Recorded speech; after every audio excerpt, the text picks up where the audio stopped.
யாரை கூட்டுறாங்க? கயாத்து லோகரை கூட்டி வந்து 35 லட்சம் ரூபாய்க்கு நீங்க gift கொடுத்து உங்களுக்கு பார்ட்டி கொண்டாடுறது இனிக்குது. இது என்ன மாதிரி கவர்மெண்ட் நடத்திருக்காங்க? 5 லட்சம் கோடி கடந்த 4 வருஷத்துல தமிழகத்தின் பேர்ல கடனை வாங்கி இவங்க அடிச்ச கூத்தி தான்.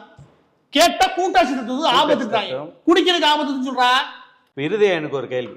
சிறப்பு திட்ட செயலாக்கத்துறை அமைச்சர் அந்த பதவியா இருக்கட்டும், இல்ல துணை முதல்வராக இருக்கட்டும், இது ரெண்டுமே வந்து ரத்தீஷ் தான் சொல்றாங்க. அது ரத்தீஷ் சொல்றான்.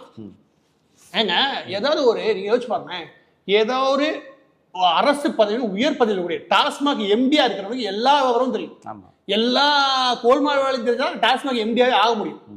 அவன் வந்து உட்காந்துட்டு தம்பி தம்பி தடவை பேசுறானா, அப்ப அவனுக்கு தெரியுது இவன் யாரு. அதிகாரம் சும்மா நம்ப மாட்டான். அப்ப எல்லா அதிகாரம் இப்படிதான் பேசுறாங்க. எல்லா அதிகாரம் பம்புறானா யார் ரத்தீஷ்? அவன் சொல்ல தேவையில்ல, ஊரே சொல்லுவோம். எனவே இவன் தான் நிழல் முதலமைச்சர், இவன் தான் நிழல் துணை முதலமைச்சர். இதை கவனிச்சீங்கன்னா சிறப்பு திட்டன்ற பேர்ல எல்லா